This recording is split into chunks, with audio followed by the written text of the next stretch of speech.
stores. Join us in conversation on our social media platforms. That's on X, Instagram, and subscribe on YouTube at Channel Africa 1. On Facebook at Channel Africa, you can also send us your comments and voice notes to +2763 as 406 9126 hashtag Africa Update, and let us know which country you're in. And if you have any stories that you'd like us to highlight or to focus on, send us an email. It is newsroom@channelafrica.co.za, or give us a call on +2711 714 4459. Africa Update on Channel Africa. Today on hashtag Africa Update, South Africa has raised concerns with Eswatini over the arrival of a group of high-risk criminals deported from the United States of America. Now, our question to you is, how concerned should Africa be that the U.S. wants to use the continent as a dumping ground for convicted criminals? Share your thoughts and your views on all our social media platforms, on X, Instagram at Channel Africa 1, on Facebook at Channel Africa. You can send your comments and voice notes to +2763 as 406 9126. Hashtag Africa Update Us. Africa Update with Lulu Gaboo, 12 to 1 p.m. Central African Time. Now, South African Broadcasting Corporation, SABC Sports, brings you Chasing the Sun, a powerful 5-part documentary series about South Africa's national rugby team, the Springboks, telling the rousing tale of their path to redemption and ultimate World Cup glory in 2019. Starting on the 13th of July at 7:30 p.m. Central African Time on SABC2. Tune in every Sunday for the highs, the heartache, and the heroics that made rugby history. Stream each chapter on SABC Plus anytime, anywhere. No subscription needed. Don't miss Chasing the Sun this Sunday at 7:30 p.m. Central African Time on SABC2. Be there when history shines. Africa Update, your daily dose of African insights with Lulu Gaboo on Channel Africa. South Africa has raised concerns with Eswatini over the arrival of a group of high-risk criminals deported from the United States. Now, the individuals are from various countries, and some of them have been convicted of serious crimes. According to the Department of International Relations and Cooperation, Eswatini and the U.S. intend to work with the International Organization for Migration to return the inmates to their home countries. The Department of International Relations and Cooperation notes, however, that it is unlikely they will be accepted. And to discuss this further, we are joined on the line by Crispin Piri, a spokesperson for the Department of International Relations and Cooperation. Crispin, good afternoon, and thank you for joining us on Africa Update. Thank you for having me. Now, what is the department's concerns around the deportees? Well, exactly as you highlighted, these are individuals of very dangerous nature who are unlikely to be even accepted by their own countries of origin. And moreover, the fact that it is expected that there's at least 150 more to come, as per the confirmation of the acting spokesperson from the Kingdom of Eswatini. It does give a sense that, we would be seeing very, very dangerous criminals coming across our borders.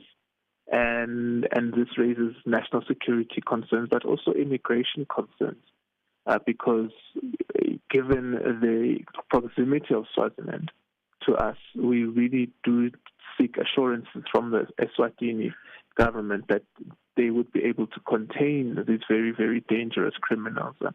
You would know that, in fact, in places like the U.S., they're probably even put on offshore islands like Guantanamo Bay. So they're not even sometimes in actually proximity to citizens, even in countries like the U.S. So this is something that is of great concern to us, and we have sought a further understanding from our Swati counterparts as to how will this play out and how do we ensure that these individuals who are deemed very, very dangerous, even by their countries of origin, do not somehow end up across our own borders, or in any way this doesn't affect our national security.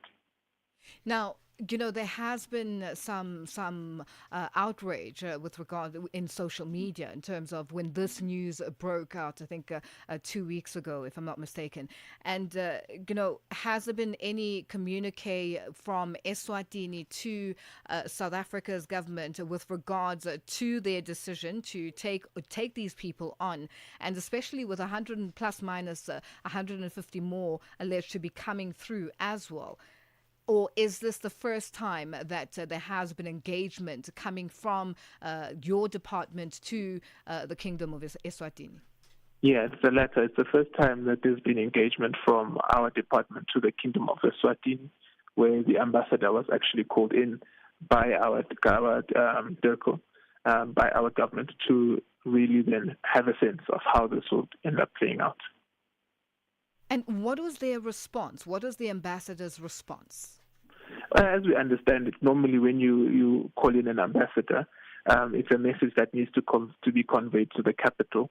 And the ambassador, to her credit, was very understanding and did understand that this is a matter that would be conveyed to the capital. So we then wait to hear directly from the Kingdom of Eswatini's capital, Mbabane, on this issue. And the ambassador, of course, will be the conduit for our message and vice versa.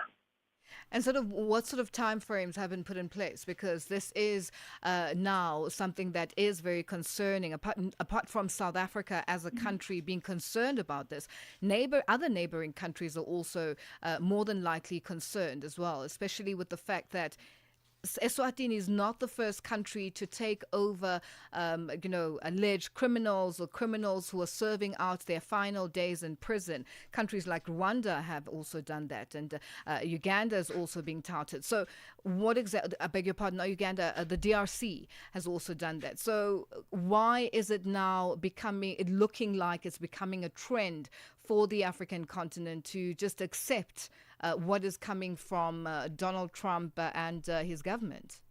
Well, whilst we can't speak for other governments, and also we must state that we respect their right to engage in agreements with other governments, or whatever type of agreement, but our concern emanates from the fact that this one in particular, given the geographical proximity of the two nations, it's something that we have to look at a bit more closely and really seek more cooperation with our Eswatini counterparts. And really that's what it comes down to. I think one can't say why they engage in these agreements and what the end goal is for them. We would respect their sovereignty. It's not something that we would want to opine on. But we have a duty to ensure that this does not compromise our national security. And if there are immigration concerns and policy implications, we also have a duty to communicate that to our counterparts.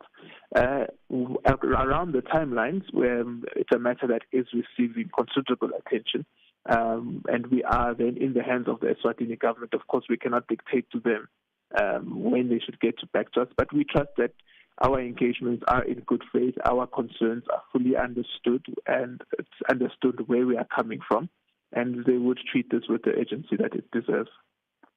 And what will make South Africa's government comfortable with this situation? What sort of, what are you looking forward to with regards to just guarantees in terms of, the national security, safety, and immigration, and so on? What sort of guarantees are you looking for?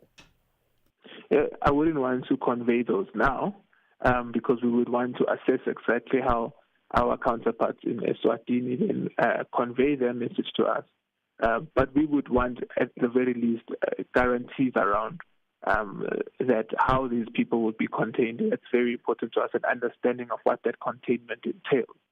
And that, for us, would give us some sense of comfort around how we can then assess the national security implications of this. Well, Crispin, we look forward to hearing from you once there has been a response from Eswatini, and what the response is. Thank you so much for always joining us on Africa Update. That was the Department of International Relations and Cooperation spokesperson Crispin Phiri joining us on the line. Africa Update with Lulu Gaboo, 12 to 1 p.m. Central African Time. It is 12:16 Central African Time, and we're coming to you live from Johannesburg in South Africa. Foreign nationals and South Africans clashed at the Crown Gardens Clinic in the south of Johannesburg in South Africa. Locals stopped foreign nationals from accessing health services. Over the past few weeks, members from different groups, including Operation Dudula, have blocked access to state hospitals and clinics. They are checking the identity documents and appointment cards of patients at the entrances.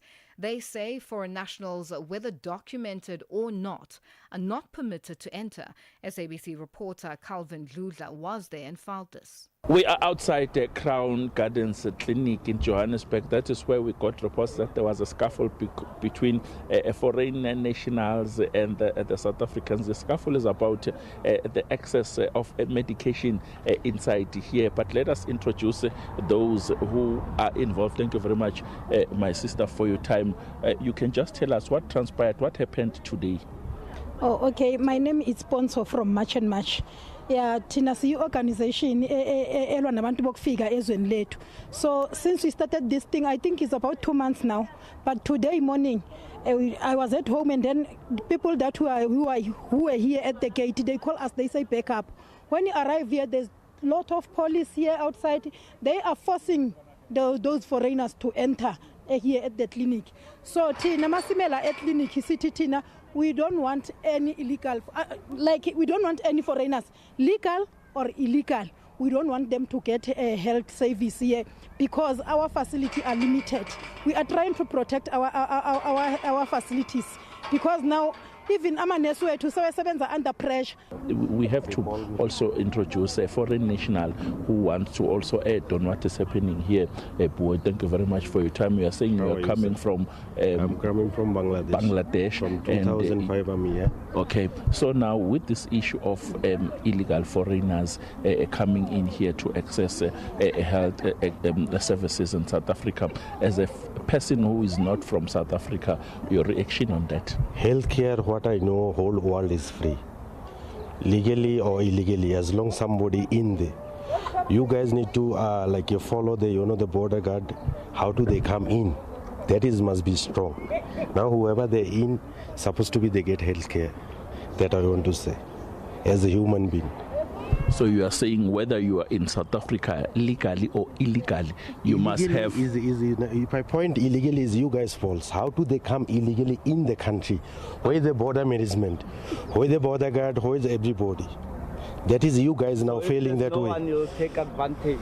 So you can tell me that do you think what they are doing here, blocking foreigners to access services, is fair? That is I not accept it. If you go like another country, South African local people also whole in the world everywhere. So if you go to another country, if they treat you like that, how you guys feel? It's same way us also you feel. Thank you very much for your time. This gentleman is from Bangladesh. He's telling SABC News that what is happening here is unfair, especially for those foreign nationals, saying that if you are coming from outside the country, once you are inside, you must have access to services. There is a pensioner that is telling us that he has been coming here to access services and unfortunately he is affected. Thank you very much for your time. You can tell us the squabble that has been taking place here between South Africans and foreign nationals. We should be put first before the foreigners. Everything else before the foreigners. This is why places like this are overcrowded. And then we get left behind. We are entitled to everything first. Foreigners must go back home and go to their own hospital. Right? That was SABC reporter Calvin Lulu, who was at the Crown Gardens Clinic in South Africa, in the Gauteng province of South Africa. Africa Update on Channel Africa. A Ugandan student who vanished for weeks after criticizing President Yoweri Museveni on TikTok has been sentenced to 2 months in prison. Elson Tumwine pleaded guilty to charges of offensive communication and computer misuse after reappearing in police custody last month. Our correspondent in Uganda, Mike Arareng, joins us now to discuss this further. Mike, good afternoon and thank you for joining us on Africa Update.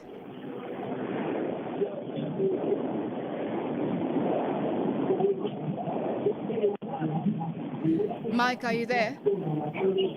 Yes, I'm there. All right. Good afternoon. Thank you for joining us. Now, talk to us, Mike. You know, there is a lot of noise there in the background. Are you able to move to a better spot? Okay, just a minute. All right, that's our correspondent in Uganda, Mike Arareng. Whilst he tries to get to a better spot for us, Mike, are you ready? Yes, I'm ready. Okay, that sounds a lot better.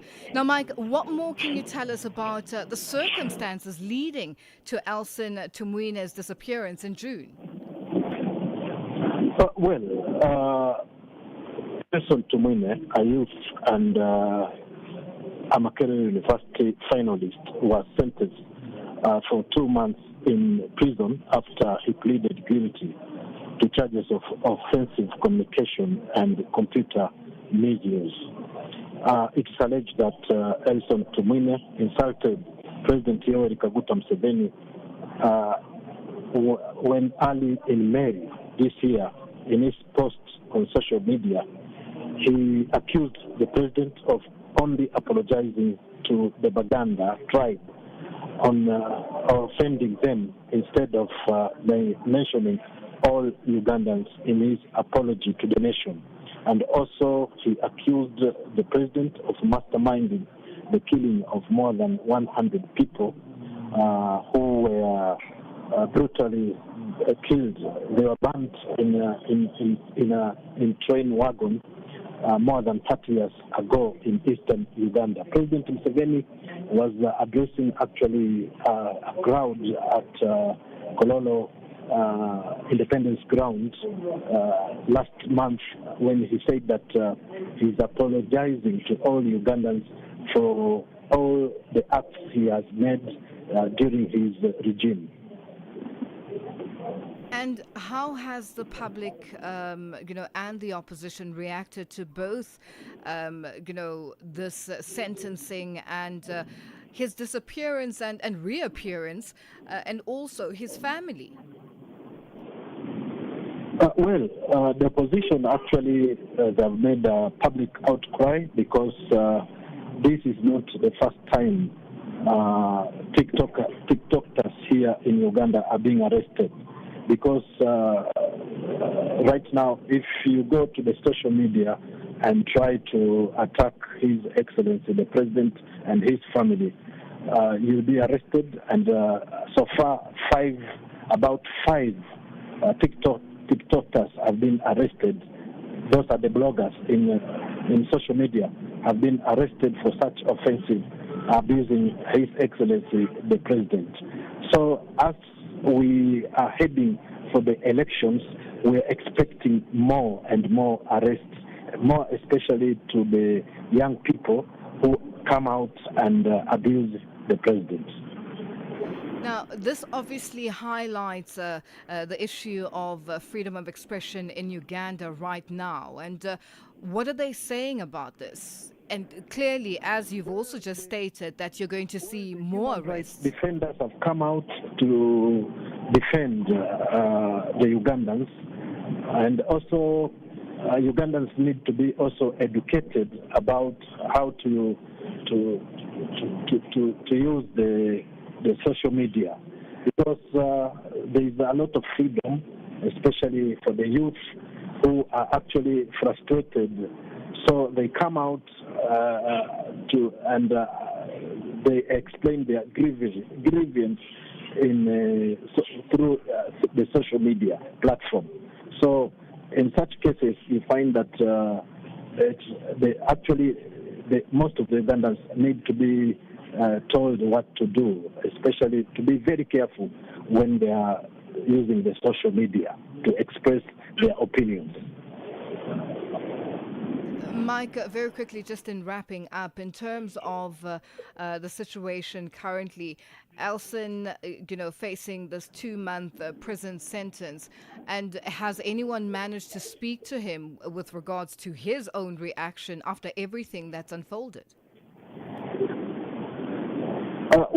On the side of His Excellency, the President, he hasn't spoken about anything.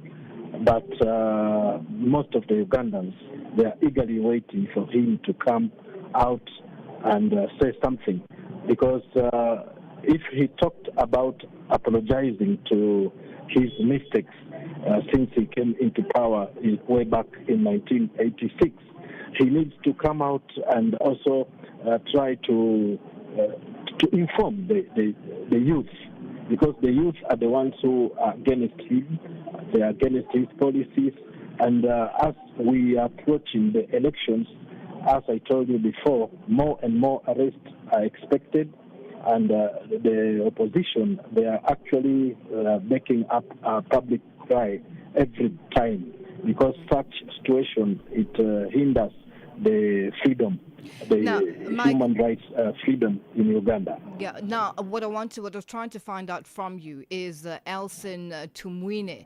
He's pleaded guilty and he's now serving a 2-month sentence in prison. Has anyone managed to speak to him and find out what his thoughts are with everything that he's experienced and unfolded? Most of the journalists who were covering that event in the court, they tried to talk to him, but he didn't want to say anything. But he just said that he's ready to apologize to His Excellency the President and also to the Ugandans. So that was it. But as the situation is right now, I can say that he's in prison and he has started serving his sentence. Well, Mike, thank you so much for joining us. We'll leave it there for today. As our correspondent in Uganda, Mike Arareng, joining us on the line. It is 12:28 Central African time, and we're coming to you live from Johannesburg in South Africa. Join us in conversation on our social media platforms. That's on X, Instagram, and subscribe on YouTube at Channel Africa 1. On Facebook at Channel Africa. You can also send us your comments and voice notes to +2763 as 406 9126 #Africa Update. Get Channel Africa on DSTV Audio Bouquet. Channel 802. Mix Vibration sur Channel Africa. C'est notre invitée du jour, la belle Aïna Mwenze. Elle est là, certaines l'appellent Boss Lady. Bonjour Monsieur Jolino. Parlez-nous un tout petit peu de vous. Je m'appelle Boss Lady Aïna. Je mets l'accent sur le nom de Boss Lady parce que je mérite cela après le travail fait. Et c'est une rémunération en titre de la personne que je suis devenue aujourd'hui. Épouse et une mère de 4 garçons. Et voilà ce que je peux dire pour l'instant. Et vous vous êtes lancé dans le business. Comment c'est venu? En tant que mère et se retrouvant dans les pays étrangers, particulièrement en Afrique du Sud, je me disais que laisser les enfants sur la charge des travailleurs ou d'une bonne, ça serait pas très intéressant. Je me suis dit, bon, je dois essayer de m'organiser et trouver un emploi que je peux faire. Mix Vibration, tous les dimanches de 18h à 19h, temps universel. Africa Update on Channel Africa. It is 12:30 Central African time, and our news headlines up next with Onel Nzinzi. SABC News. Headlines. The African Perspective. Thank you, Lulu. The chief whip of the African National Congress Party in South Africa's parliament, Ndumiseni Ntuli, has assured the public that proceedings by the Parliamentary Committee investigating allegations of police corruption made by the KwaZulu-Natal Police Commissioner Nhlanhla Mkhwanazi will be conducted impartially. Botswana has in the recent past been facing significant challenges regarding the availability of essential medicines and other medical commodities. And this year marks the 80th anniversary of both the founding of the United Nations and the devastating atomic bombings of the Hiroshima and Nagasaki on the 6th and 9th of August 1945. Channel Africa News, I'm Onele Nzinzi. SABC News. Headlines. The African Perspective. Sports on Channel Africa. The African Perspective. And And a very good afternoon from the sports desk. I am Musibu Di Makura with the latest sports news at the Sawa. So Congo as well as Sudan played out to a tense 1-0 draw in the opening Group D fixture of the CAF African Nations Chan tournament at the Amam Stadium last night, with both sides settling for a point in their pursuit of knockout stage qualification. So the competition, reserved exclusively for players plying their trade in the domestic African leagues, saw its first ever meeting between Congo as well as Sudan deliver drama, intensity, as well as late heroics in front of a lively crowd in Zanzibar. Both teams will now turn their attention to the upcoming fixtures in Group D, where every point could prove vital in a tightly contested group. So Congo will next face off with the title holders Senegal, while Sudan prepare for a potentially decisive clash against Nigeria.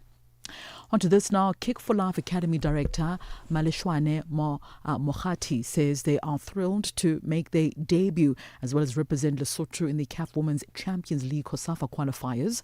The tournament will be held right here in South Africa, in Johannesburg, from the 22nd until the 31st of August. And the Lesotho side is placed in Group B, where they will face Gaborone United Ladies from Botswana as well as Young Buffaloes of Eswatini.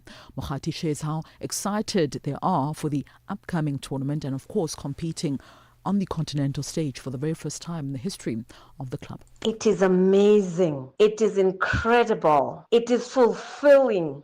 God, I can't describe better how I feel. The whole of Kick for Life FC is happy and rallying behind the team. This is something that from our very first game in the 2024-2025 football season, we have been looking forward to. Hey, let me tell you something. We are a team whose supporters are mainly the Kick for Life staff and the parents of these players. So it's quite an intimate kind of atmosphere. Onto the story now. Former Porto captain Jorge Costa has died at the age of 53 after having a cardiac arrest at the club's training centre. The defender led the Portuguese club to Champions League glory under then-manager Jose Mourinho back in 2024 and won 50 caps for Portugal. Now, the centre-back moved into management and held positions at 16 clubs before taking up the role of Porto's director of professional football just last season. Fenerbahce boss Mourinho, who managed Costa at Porto between 2002 and 2004, fought back tears and paid tribute to his former captain at a news conference on Tuesday. Costa graduated from Porto's academy and went on to make 324 appearances for the club. He won 24 trophies before leaving the club in 2005, including the Champions League, UEFA Cup League title, as well as 8 Premier La Liga titles. On to boxing news now. The much-anticipated rematch between British rivals Chris Eubank Jr. as well as Conor Benn will take place at the Tottenham Hotspur Stadium in November. Eubanks defeated Benn by unanimous decision in a thrilling middleweight contest at the same venue in April of this year. So despite no title being on the line for the rematch, the bout between the bitter foes, who took place 35 years after their fathers, Chris Eubank Sr. as well as Nigel Benn, first fought, garnered huge attention. And after that, Eubank was named the winner in 116 to 112 on all three judges having scored that scorecard on the scorecards, and a rematch was then wanted by the fans as well as touted by the promoters. So a second bout had been agreed upon for the 20th of September. However, it fell through amid concerns Eubank would not be ready. So now the organisers, Ring Magazine, which is owned by Turki Alishkai, have announced that the rematch will be taking place on the 15th of November. And finally, women's boxing continues to make huge strides, with less than 4 of the 7 bouts for Saturday's Women's Day Mzansi Magic card at Empress Palace in the east of Johannesburg to be contested between female fighters. Now, Kaylee Swart as well as Samkele Tuneshi will square off against one another for the vacant International Boxing Organization Super Bantamweight African title. The feature bout will see Ricardo Magic Man Malajika defend his IBO Junior Bantamweight title against Jason Mama of the Philippines.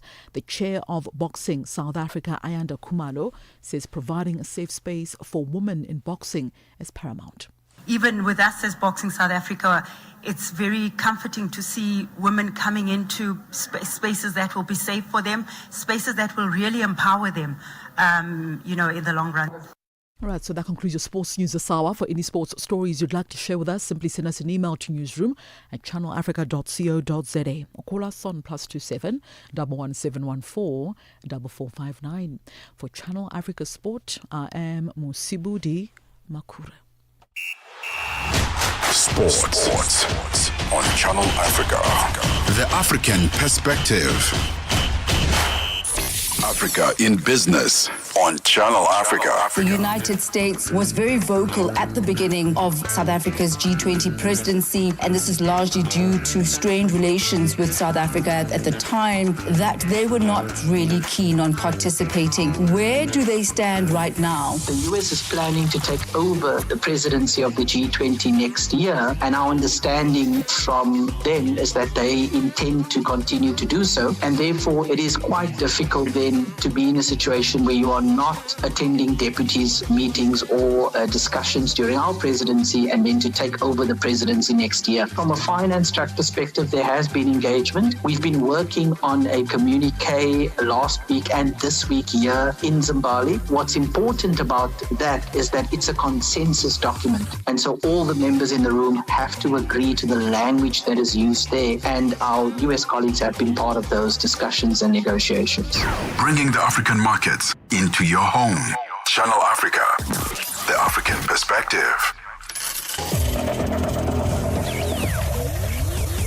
Business news on Channel Africa, the African perspective. Thank you. Good afternoon. With your business update, I am Chandruko Ligenge. Nigeria's President Bola Tinubu signed into law sweeping reforms to the insurance sector under the Insurance Industry Reform Act 2025. The new law consolidates decades-old legislation introducing higher capital requirements, compulsory coverage mandates, and digitization targets to modernize the sector. Nigeria's insurance penetration of less than 1% is among the lowest in Africa, far behind South Africa's 13.7% and Kenya's 2.14%.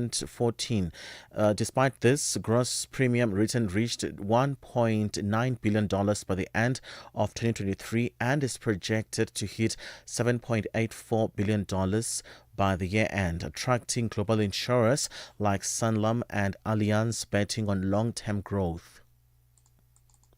South Africa's Labour Federation Congress of South African Trade Unions says it is deeply concerned about the financial position of the Unemployment Insurance Fund UIF after it emerged that it granted one company millions in a bailout it did not qualify for. The UIF collects workers' contributions and pays them out when they go on maternity or lose their jobs. COSATU Secretary General Soli Petwe. This entity is established for workers and employers, in particular private sectors, are contributing certain percentage to the UIF for them to be able to catch the money when they are retrenched, when they are dismissed, when women are subjected to the maternity leave. South Africa says it will not impose retaliatory tariffs on the US, but will instead continue to cooperate in a mutually beneficial way. Department of Trade, Industry and Competition has established an export support desk. This as the U.S. increased export tariffs to 30% on goods from South Africa. The tariffs will affect industries that export goods to America, such as wine producers, citrus growers and the goods manufacturing sectors.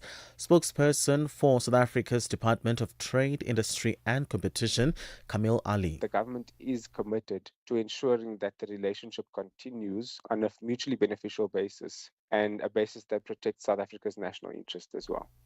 Zambia says it hopes to get an additional $145 million by extending its International Monetary Fund program by another 12 months. The Southern African copper-producing country has been trying to get its public finances back on track after running up a huge debt pile. Last month, Zambia said it would ask the IMF to extend its loan program, which is due to expire in October, but did not say how much more money it was seeking. So far, it has received about $1.55 billion under the $1.7 billion extended credit facility. West Africa-focused Tullow Oil has lowered its 2025 production forecast to account for the sale of its Gabonese assets. This as the company continues to streamline its operations to boost performance and reported a first-half loss. Tullow Oil is a multinational oil and gas exploration company founded in Tullow, Ireland. Let's have a look at financial indicators this afternoon. $1 in Nigeria is trading at 1,000 naira 525. Botswana 13 pula 39. Kenya the dollar is at 128 shilling 4. Zambia 22 kwacha 90. BRICS countries, $1 in Brazil is at 5 real 50. Russia 79 rubles 93. India 87 rupee 81, China 7 yuan 18, South Africa 17 rand 93 cents. $1 is 75 pence to the British pound and 86 to the euro. Looking at commodities, gold is at $3,365, platinum at $1,325 per ounce, the price of Brent crude oil at $68.41 a barrel. That is all for now. For any business stories you'd like to share with us, please send us an email to newsroom@channelafrica.co.za, or you can call us on +27 11 714 4459. For Channel Africa Business, I am Chanduko Ligege.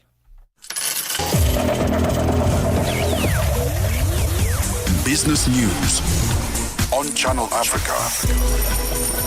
The African perspective. We are on Open Views Audio Bouquet. Channel 628. Africa Update.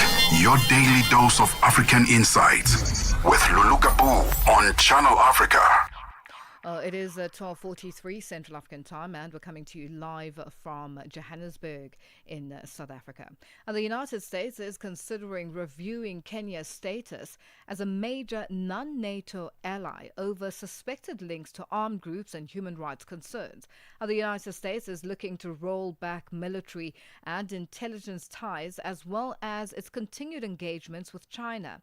But for more on this and other stories coming out of Kenya, we are joined in studio by a Kenyan Member of Parliament, Maxwell Kariuki. Maxwell, good afternoon, and thank you for joining us in our studios. Lulu. Yes. Good to see you. Glad to be here. You know what, Maxwell, we've been having a chat off air, but I think one of the biggest stories to come out from this that we're focusing now is the chances of the major non-NATO ally status being taken away from Kenya. That's what right. does this mean going forward? Because, you know, the US has always been sort of the big brother to Kenya, and everyone asking the questions, what is so special about Kenya? But now they're about to lose that. Absolutely.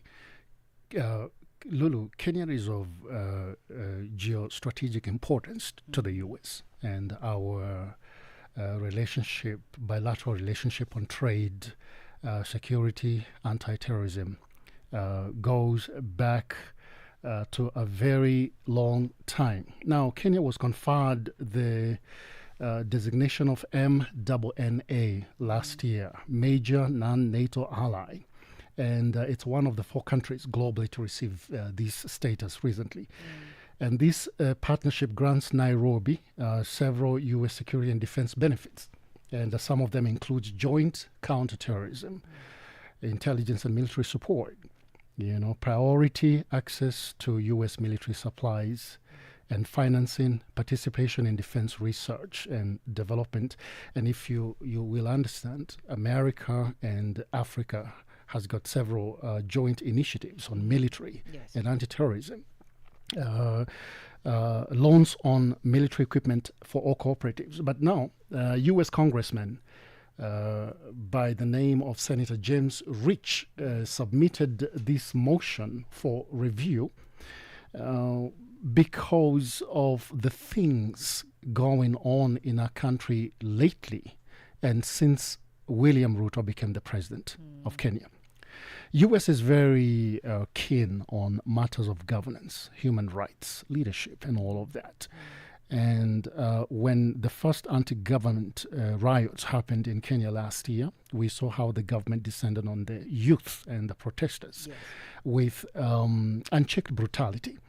And I think for me, this latest development and this review sends a reminder to President William Ruto and his government that these color statements they make, for example, William Ruto was on record ordering the police to shoot and maim protesters. He actually said, shoot them on the legs, let them go to the hospital and let them go to the court. And he was saying that publicly.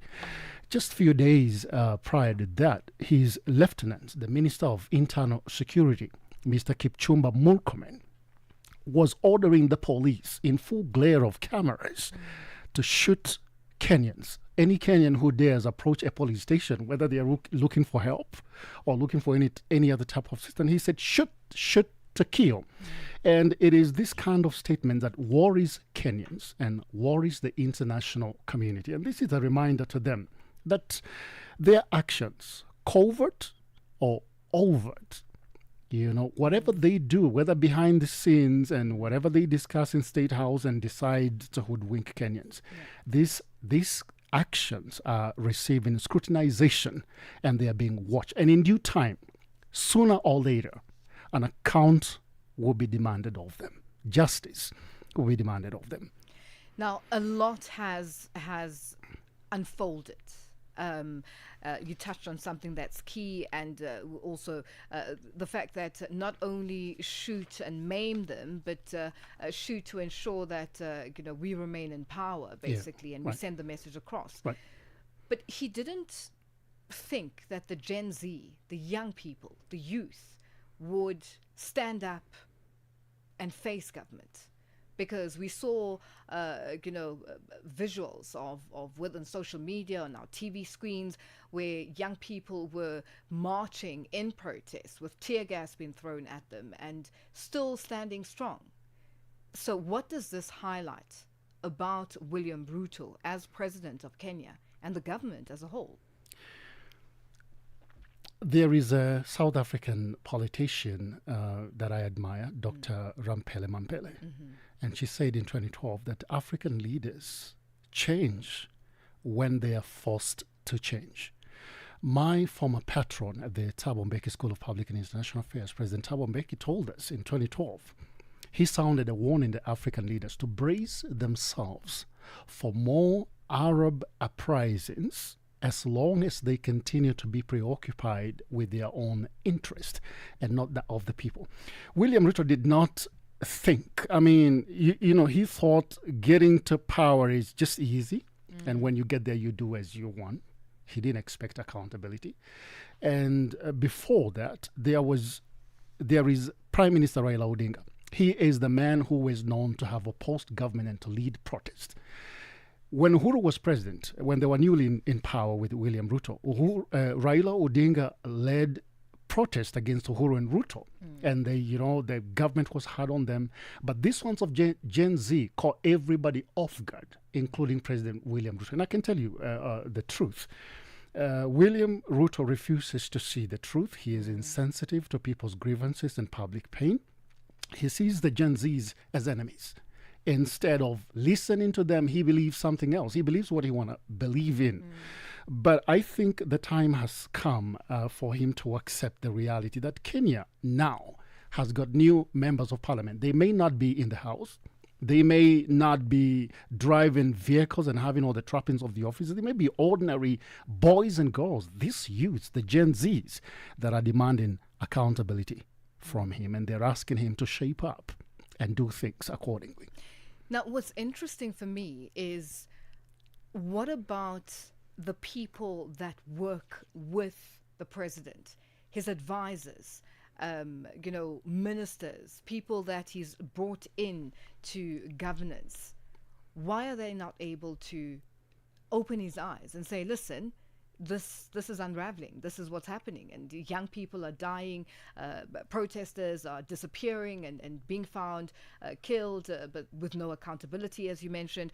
Why is this just continuing with nobody that he works with to say, you're going in the wrong direction? Absolutely. Let's change tack. Absolutely. President George W. Bush, in his book Decision Point, says a president is as good as the men that surround him.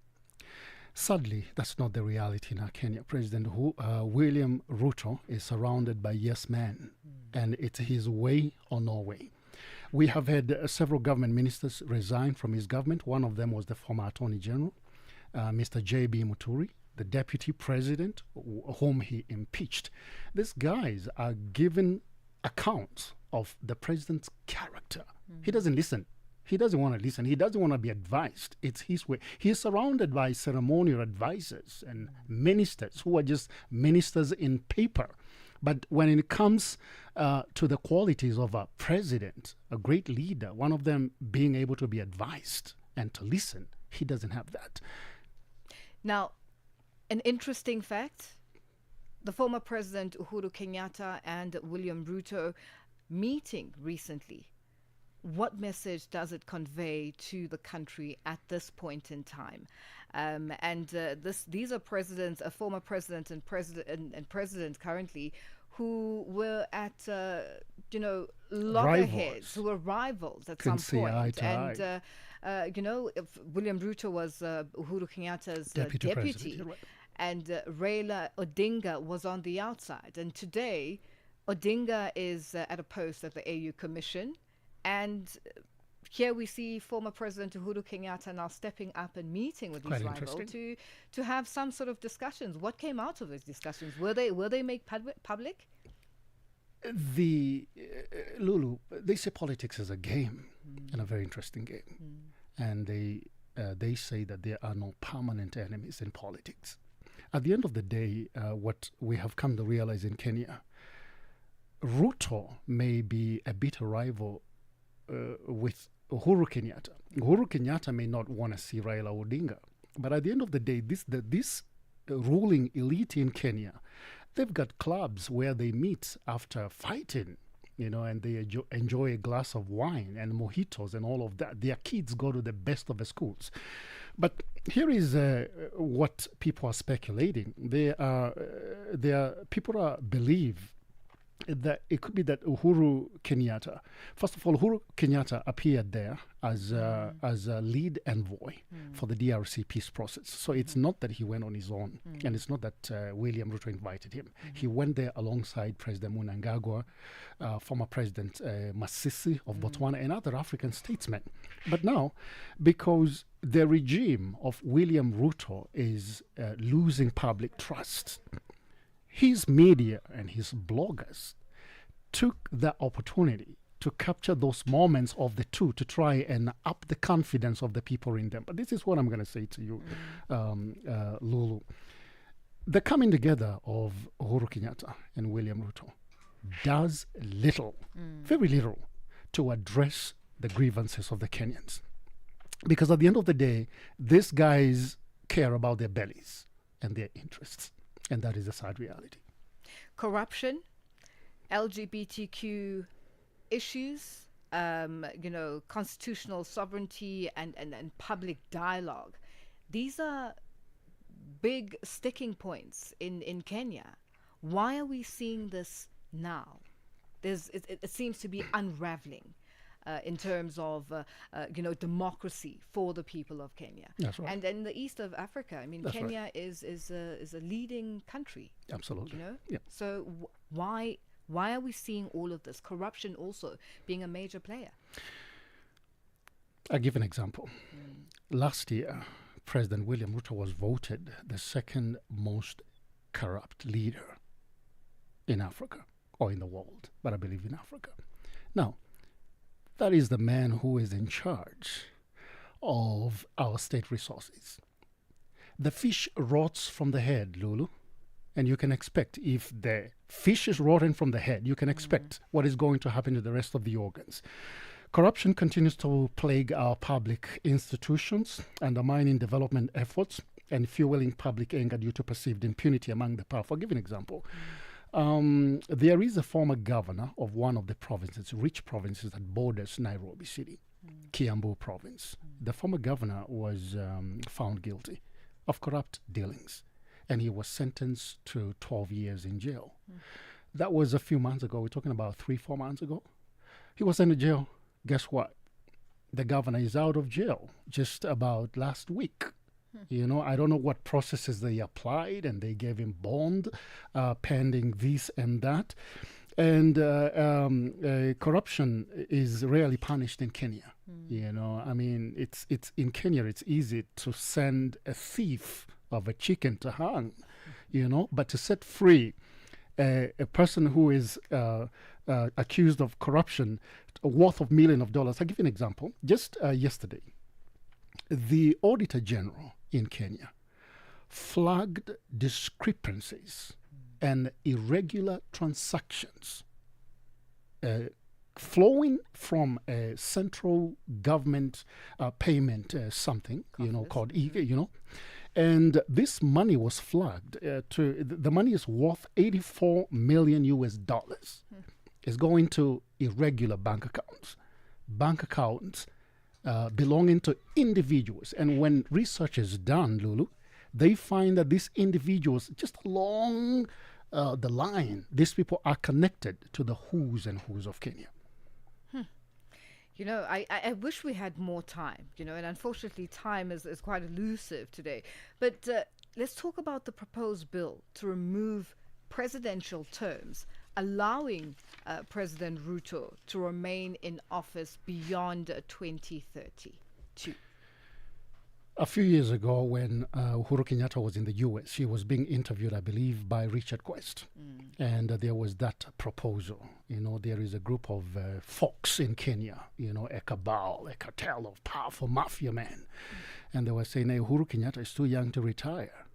We want him to stay longer. And they were discussing the idea of, hey, what can we do about the Constitution to allow Uhuru Kenyatta to continue being president beyond 2022. But Uhuru Kenyatta was straight up, no, I don't want to be in power. I'm good. I do my term. I get out of the way. Now with William Ruto, one of the senators allied to William Ruto proposed that bill. And then I believe strongly, were written not for the flare-ups that we are having right now in the country, that bill would have passed because Ruto has the supermajority in the parliament. So the way I see it is that Ruto believes, or rather embraces, that same proposal that was thrown at Uhuru Kenyatta. I'm young, just like Uhuru Kenyatta. Why do I have to go home after 2027? William Ruto, immediately he became president. I observed this and I wrote about it. He ran to Eritrea, to the president of Eritrea, Isaias Afwerki. He went to Uganda. He went to Paul Kagame. He was quoting all these guys that have been in power for decades and indefinitely. So I believe he's trying to embrace this, and were it not for the Gen Zs and the protests, you know, they would have actualized this. But this is what I'm going to say. Any move to remove presidential term limits is dangerous, very dangerous. And it's going to be a step backward for democracy. And it will set our country into a spiral drifting, you know, towards authoritarianism. Maxwell, we have run out of time and are going to have to leave it there for today. Thank you so much for joining us. I appreciate it. Yeah. It's always good to be here. Thank you, Lulu. That's Kenyan Member of Parliament Maxwell Kariuki joining us live in studio. And that's how we wrap Africa Update today. You know, continue with us on our social media platforms and let us know your thoughts and your views. And we'll do this again tomorrow. Bye-bye.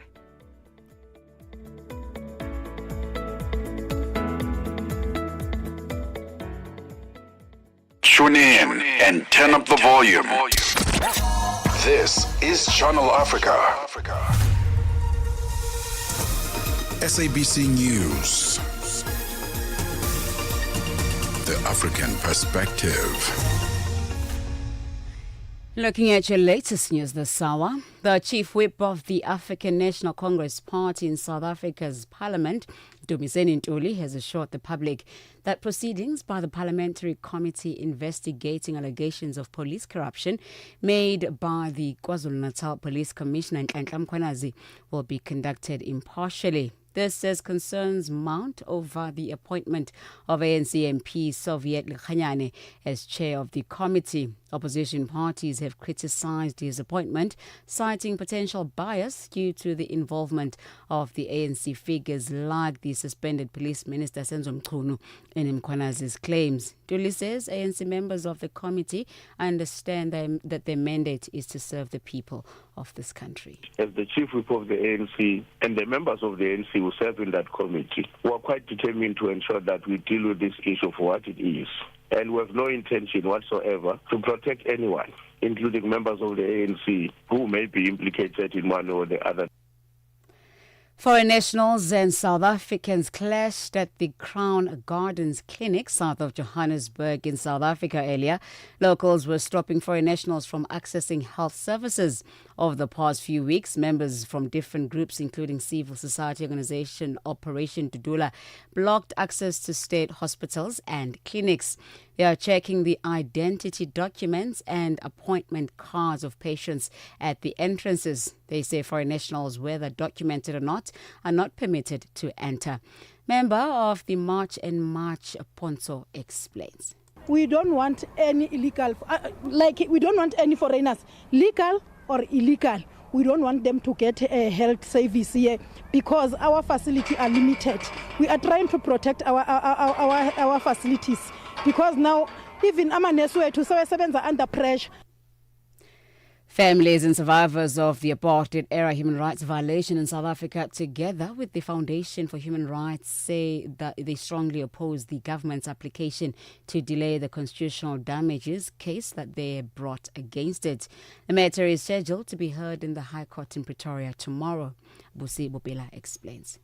The case filed by 25 families and survivors of apartheid-era crimes on the 20th of January 2025 seeks to have government's conduct in obstructing the investigation and/or prosecution of apartheid-era cases referred by the Truth and Reconciliation Commission to the National Prosecuting Authority, declared unlawful and in violation of the applicant's human rights. They argue that the Commission of Inquiry, set up by the President in May, lacks the authority to adjudicate rights violations and may only make recommendations to the President, who is both a respondent in the court's proceedings and a key figure in the commission itself.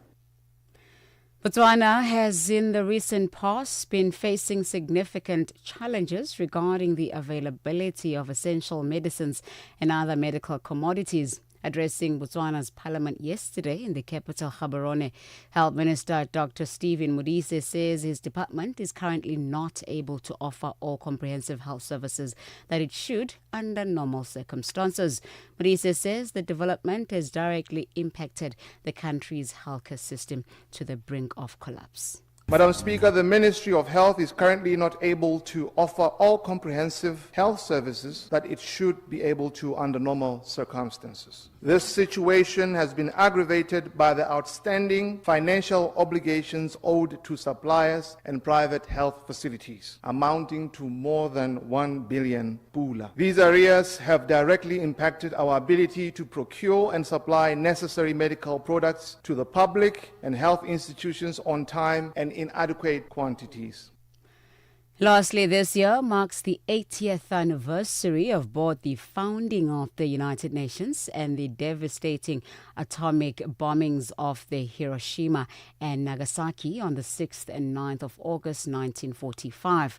To reflect on these moments in the world of history, the University of South Africa, in collaboration with the Department of International